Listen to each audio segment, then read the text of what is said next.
Octubre de 1878, en el valle de Clearwater del territorio de Montana.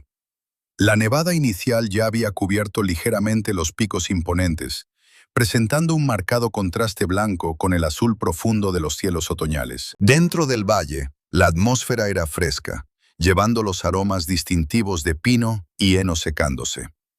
Era un olor que señalaba una intensa preparación. Cada vivienda presentaba a un hombre inspeccionando tejas en el tejado o aplicando masilla nueva en las juntas de los troncos.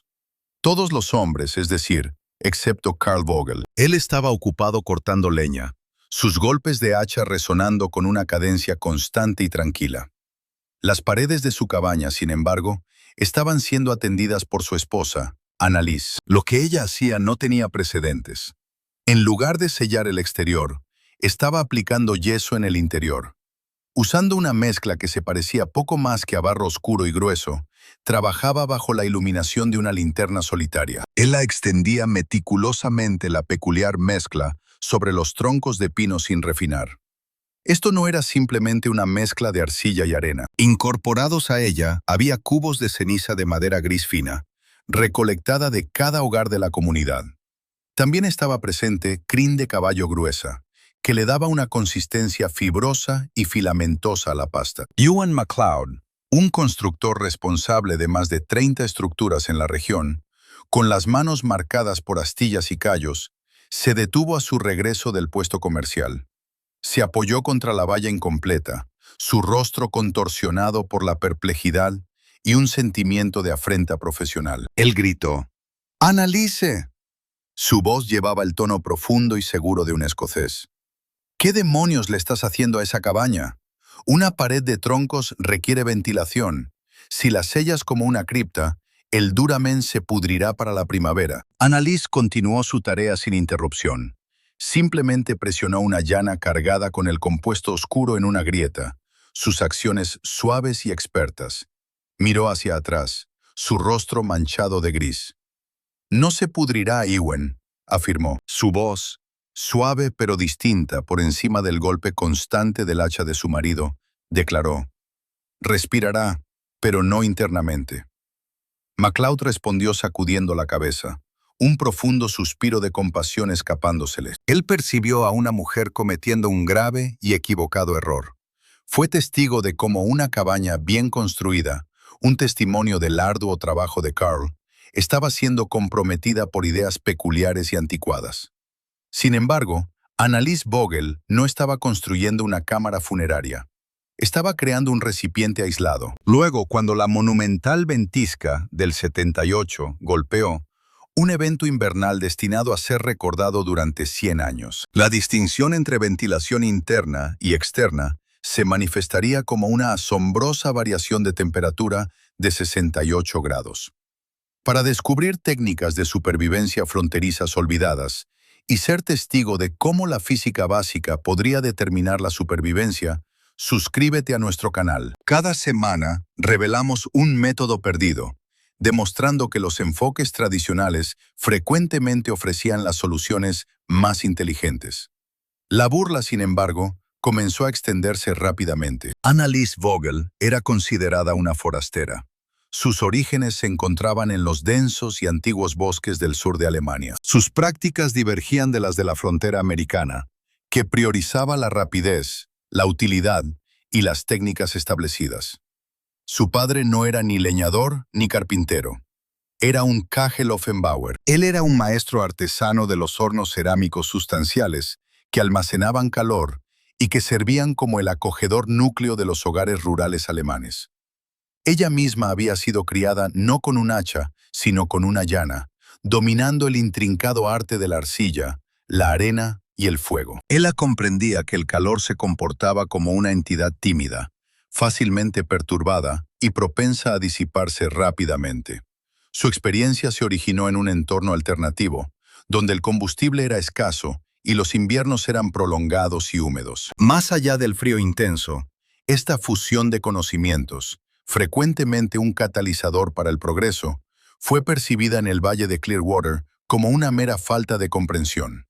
La desaprobación comenzó con la declaración experta de Ewan MacLeod, difundiéndose por toda la pequeña comunidad con la velocidad de un incendio forestal. Como constructor experimentado y figura de autoridad, declaró a los hombres reunidos en la fragua del herrero: «He sido testigo de cómo la madera se pudre por la humedad interna en una sola estación». Explicó: «La circulación del aire es crucial. Ese es el propósito del calafateado.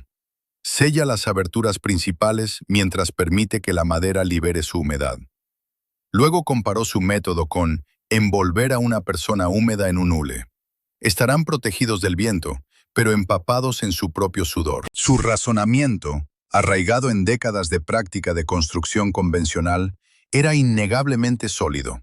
Ilustraba perfectamente una solución correcta aplicada a un problema irrelevante.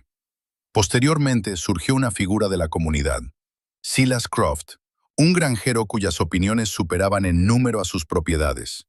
Silas poseía un talento distintivo para crear expresiones memorables. Había observado a Annalise y a sus hijos, Liesel, de 8 años, y Jacob, de 6, transportando cubos de ceniza de las hogueras compartidas.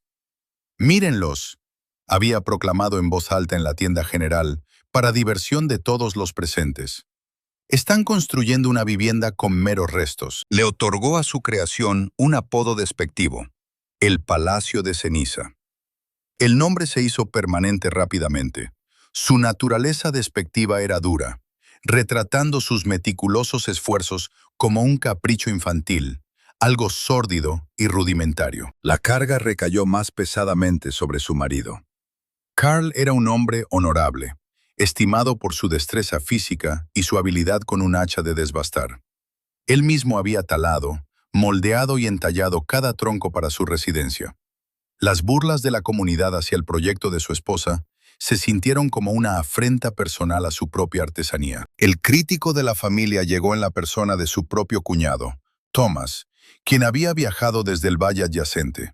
Se encontraba dentro de la cabaña parcialmente enlucida, donde la atmósfera era densa con el olor terroso de la arcilla húmeda. Su expresión era de profunda lástima.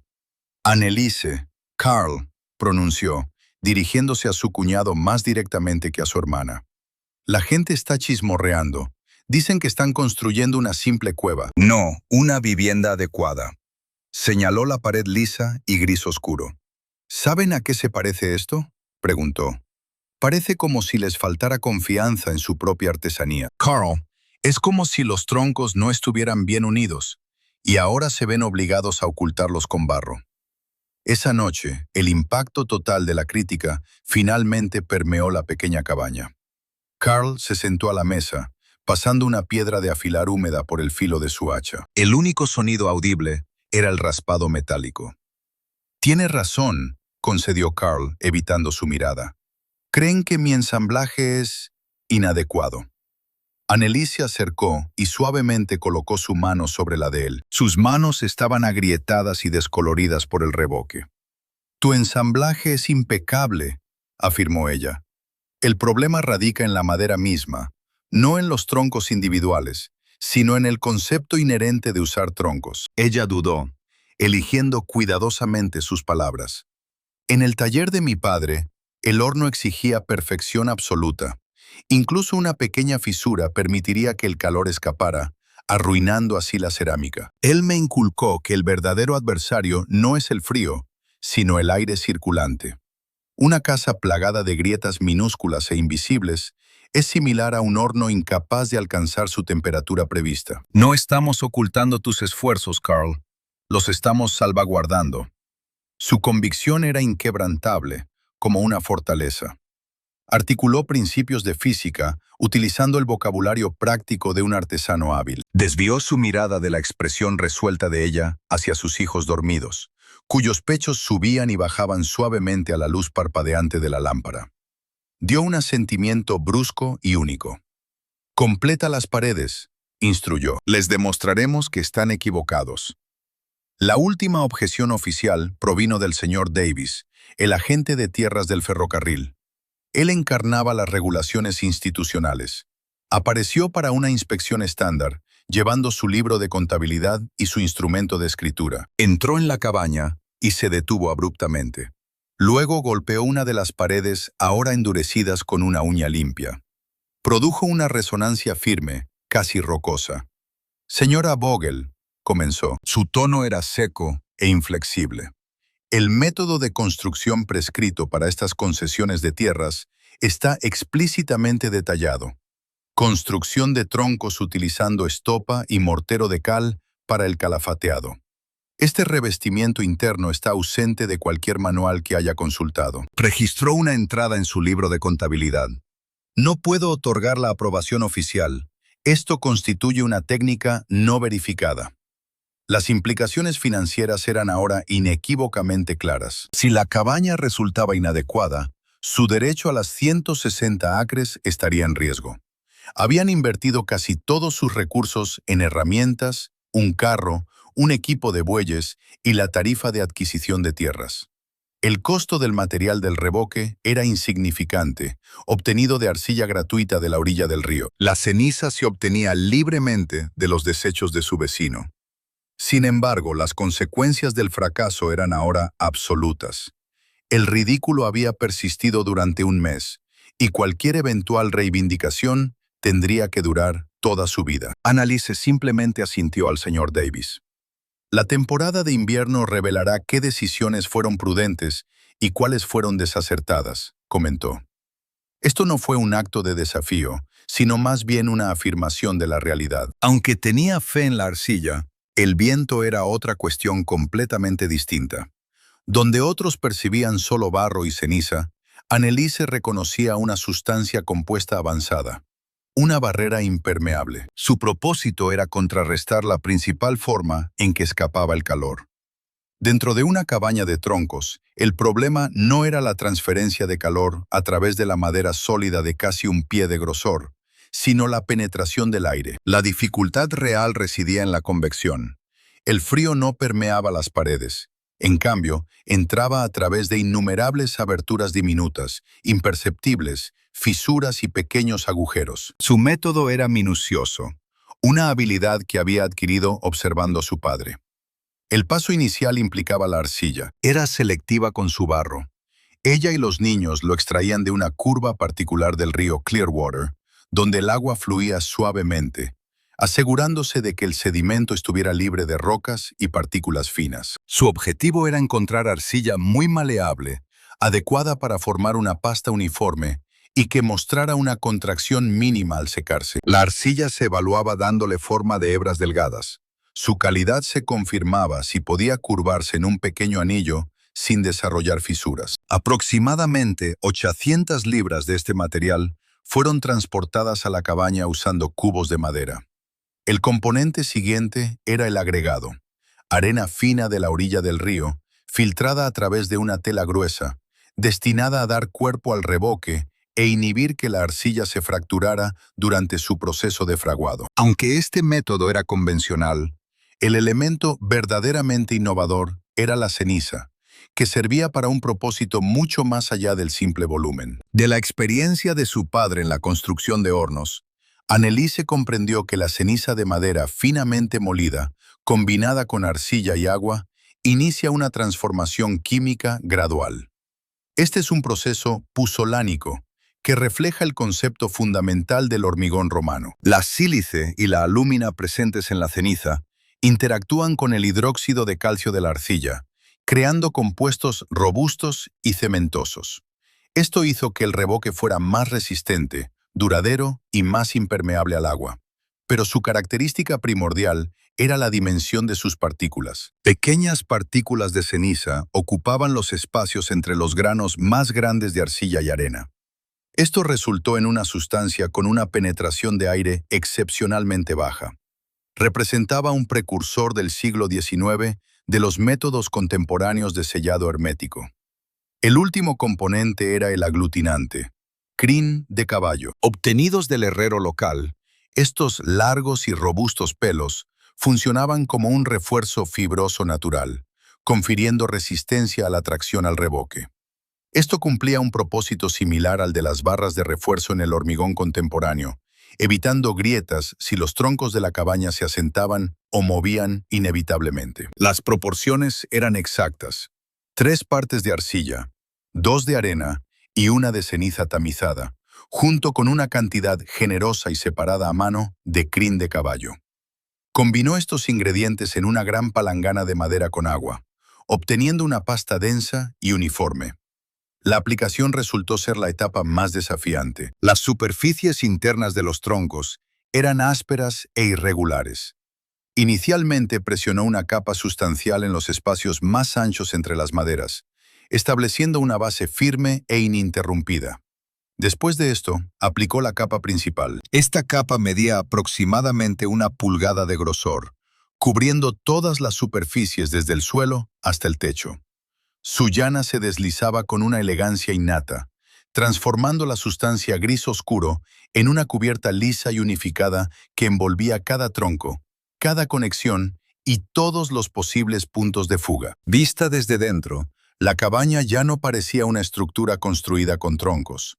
En cambio, parecía haber sido esculpida de un solo bloque de piedra oscura y maleable. Una noche, al terminar la última pared, Carl acarició el acabado húmedo y fresco. «Se siente resistente», comentó. Sin embargo, Ewen afirma que los troncos se pudrirán. Annalise recogió un pequeño trozo de madera de pino que había quedado del suelo. Lo levantó y dijo, «Esto es madera. Está llena de pequeños tubos, como un manojo de pajitas. Cuando el viento sopla fuera de la casa, crea una diferencia de presión. Esto aspira el aire caliente del interior de la casa a través de esos tubos, a través de la propia veta de la madera. Su revoque solo sellaba las grandes grietas entre los troncos. Los troncos mismos seguían filtrando aire por cada grieta de su superficie. Luego, ella hizo una declaración que cambió por completo la forma en que se veía el problema. Un pasaje de física expresado poéticamente, algo que había destilado de toda una vida de experiencia en la gestión del calor. Una casa no es una fortaleza para mantener el frío fuera. Es un recipiente para mantener el calor dentro. No estamos construyendo muros, estamos levantando los lados de un cuenco. Su perspicacia invirtió la sabiduría convencional. No estaban luchando contra el frío, estaban protegiendo el calor. El revoque tenía dos propósitos.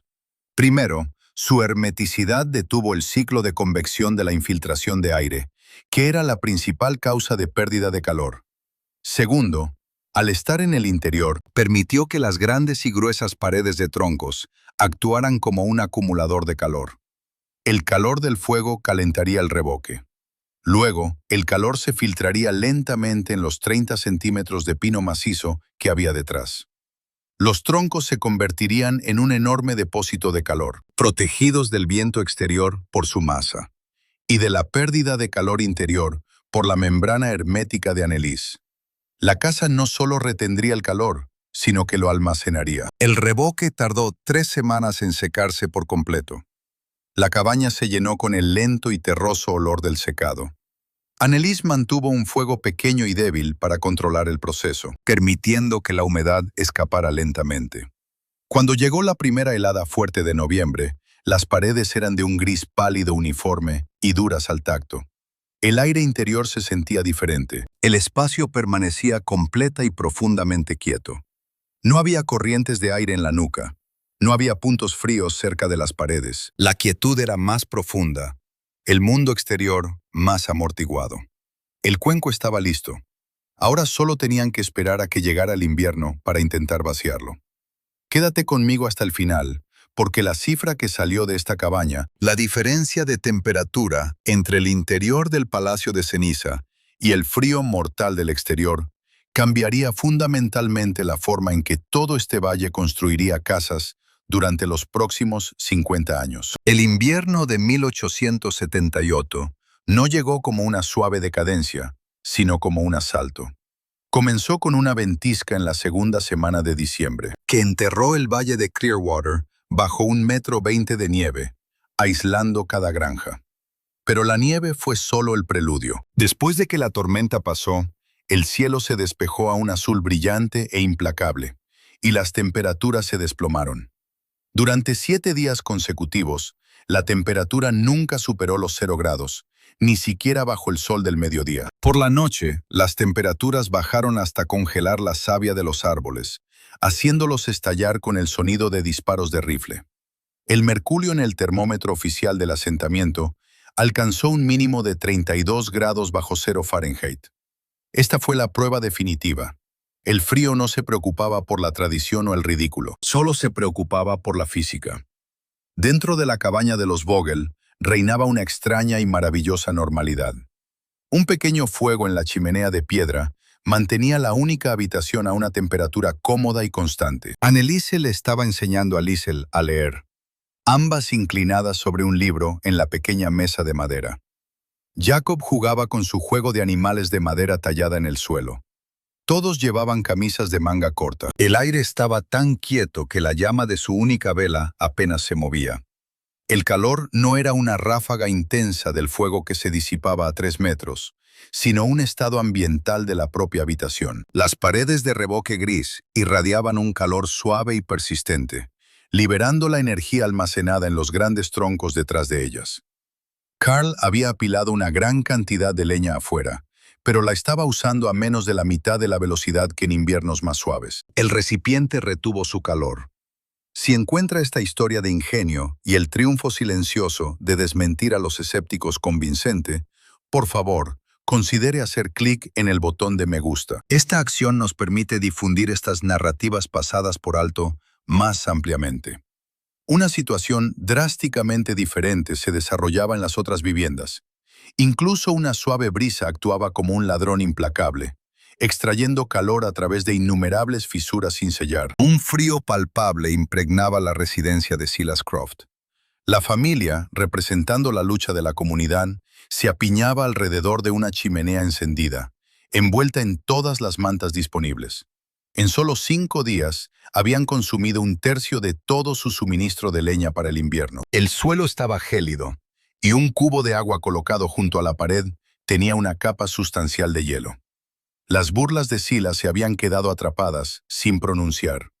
Estaba inmerso en una lucha prolongada, alimentando constantemente las llamas insaciables, simplemente para evitar que se extinguieran. La cruda realidad de su desesperación emergió en la 5ª noche. Su esposa comenzó a llorar sin emitir sonido, mirando la cuna vacía en la esquina de la habitación, hecha para su primer hijo que había muerto la primavera anterior. Silas, con una expresión severa y decidida, tomó su hacha, desmanteló la cuna y entregó la madera de arce tallada a mano a las llamas. Sacrificó recuerdos preciados por calor. Para MacLeod, el constructor experimentado, esto representaba una profunda deshonra profesional. Su vivienda, ejemplar en su carpintería precisa y adherencia a las prácticas establecidas, resultó inadecuada. A pesar de haberla sellado personalmente ese otoño, detectó corrientes de aire frío por todas partes. La baja temperatura era más que meramente desagradable. Representaba un peligro mortal. Su esposa estaba enferma. Su tos se intensificaba en la atmósfera helada. Se habían confinado a una sección de su vivienda, colgando mantas para formar un recinto improvisado alrededor de la chimenea. Sin embargo, la temperatura interior apenas logró subir a 40 grados Fahrenheit. Él, un artesano experto, presenció cómo su mejor creación era deshecha por un frío invisible y un poder que había subestimado. Al 7º día, mientras su suministro personal de leña disminuía peligrosamente y la fiebre de su esposa aumentaba, Ewan MacLeod admitió la derrota. Envolvió a su esposa en pieles, la colocó en un trineo y atravesó la nieve profunda hacia el mismo lugar que una vez había despreciado. Avanzó hacia el suave resplandor ámbar del palacio de ceniza. Anneliese descorrió la entrada. Lo que le llamó la atención inicialmente no fue la familia vestida con ropa ligera, ni el tranquilo ambiente hogareño. En cambio, fue la sensación tangible de la atmósfera. No era abrasador, era cómodamente cálido, un calor profundo, que lo abarcaba todo y completamente inmóvil. La sensación era similar a pasar de las profundidades del invierno a un suave día de finales de primavera. Una densa columna de aire cálido se expandió a su alrededor hacia el anochecer helado. Ayudó a su esposa a entrar y Anneliese la colocó rápidamente cerca de la chimenea. Después de que ella recibió un reconfortante caldo, Ewan permaneció sin habla, de pie en el centro de la habitación. Observó las superficies grises y pulcras, el brillo inquebrantable de las velas y a los jóvenes contentos. Extendió su mano descubierta y no detectó absolutamente ninguna corriente de aire. Deslizó la palma de su mano por la pared. Carecía del frío de la piedra. En cambio, se sentía templada, casi vibrante. Llevaba su termómetro de bolsillo personal, una costumbre profesional. Lo desprendió de su chaqueta. Colocado en el centro de la habitación, lejos de la chimenea, registró 63 grados Fahrenheit. Sabía, incluso sin comprobarlo, que la temperatura exterior había bajado a menos 25 grados Fahrenheit. Esto representaba una variación de 88 grados. Annalise lo observó en silencio. Sacó una suave pluma solitaria de un cojín. Extendiéndosela, sugirió suavemente: «Colócala cerca de la pared». Aceptó la pluma y la colocó cerca de la unión donde la pared se conectaba con el suelo, el punto donde las corrientes de aire suelen ejercer la mayor fuerza. La pluma permaneció absolutamente inmóvil. Pareciendo suspendida en el aire, sirvió como evidencia concluyente. Esto ofreció una confirmación visual directa de la completa inmovilidad del aire. Estaba fuera de toda duda. Las leyes de la física tenían la autoridad final. MacLeod, el constructor experimentado, desvió su mirada de la pluma a Annalise. El constructor, conocido por sus 30 estructuras y firmes convicciones, bajó lentamente la mano. No ofreció justificaciones, ni presentó disculpas elaboradas. Su defensa se expresó con mayor sutileza. Esta fue una revelación más profunda. Permaneció inmóvil y en silencio durante un periodo prolongado. El reconfortante calor dentro de su vivienda sirvió como un desafío poderoso e innegable a todas sus suposiciones anteriores. Su mirada se desvió de la pared hacia ella. «Demuéstrame cómo lo preparaste», pidió. Esto no fue meramente un reconocimiento de un error, fue una súplica genuina de instrucción. En lugar de admitir su error, inmediatamente buscó comprender su método correcto. Esto demostró el máximo respeto profesional. El periodo de burla había concluido. Una fase de aprendizaje estaba comenzando ahora. Pasaron 2 días antes de que el hielo comenzara a derretirse.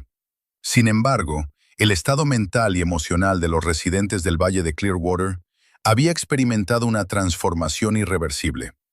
Ese invierno había actuado como un árbitro inflexible. Su juicio fue evidente en la sorprendente disparidad entre la comodidad de la que disfrutaban los Vogel y las dificultades que enfrentaban sus vecinos. Ewan MacLeod y su esposa, mientras se recuperaban en el calor constante de la cabaña de los Vogel, Ewan y su esposa se convirtieron en los alumnos iniciales y más entusiastas de Annalise. Quien había sido su detractor más feroz era ahora su partidario más acérrimo. Él no se limitó a memorizar la fórmula. En cambio, su objetivo era comprender el concepto subyacente. A la orilla del río, él y Anneli estaban juntos. Ella demostró la forma correcta de elegir la arcilla, y él la observó mientras ella tamizaba la ceniza. Ella aclaró que las partículas finas eran cruciales. «No es una simple pared, Ewan», reiteró. «Es una capa protectora. Evita que el viento penetre en la vivienda». Luego interpretó su técnica en términos familiares para un trabajador de la construcción de la frontera. «Es como calafatear, pero desde el interior», aclaró a un perplejo Silas Croft.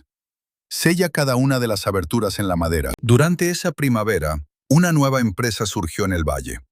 MacLeod aprovechó su posición como constructor para organizar grupos de trabajo comunitarios.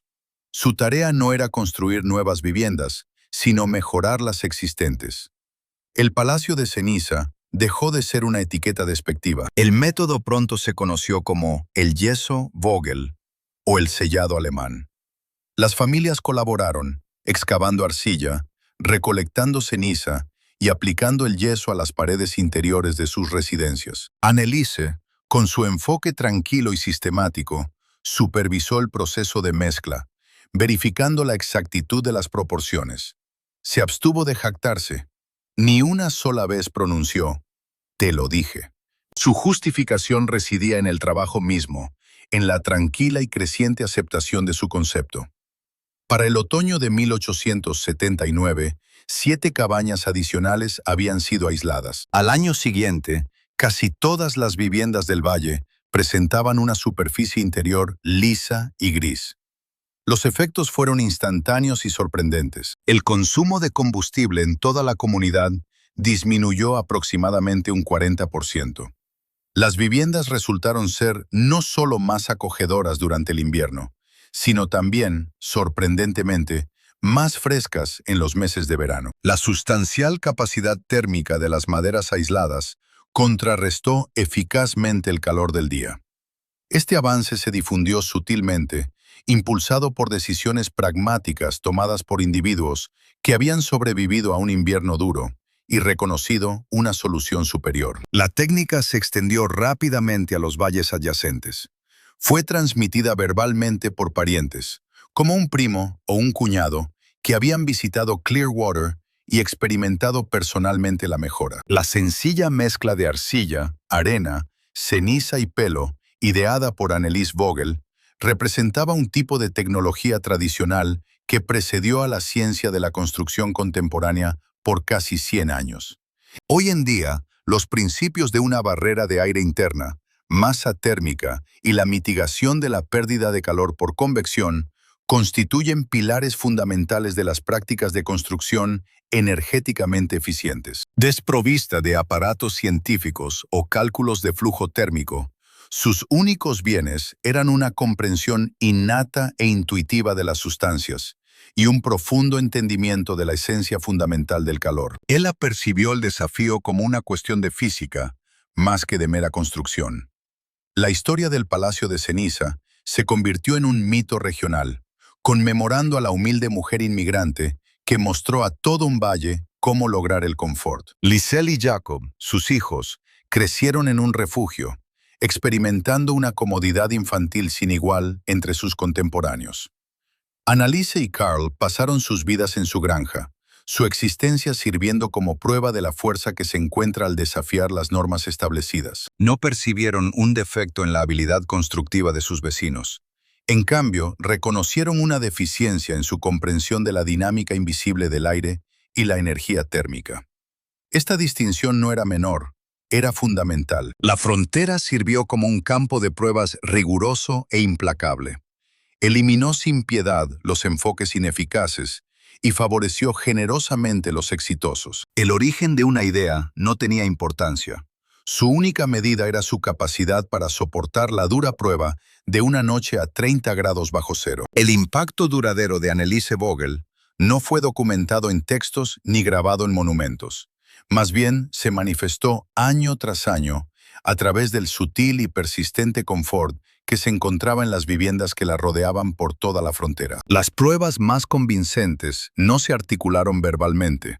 En cambio, se encarnaron en el calor silencioso y constante que emanaba de una sola cámara. Confiamos en que esta narrativa haya alterado su perspectiva sobre la humilde cabaña de troncos.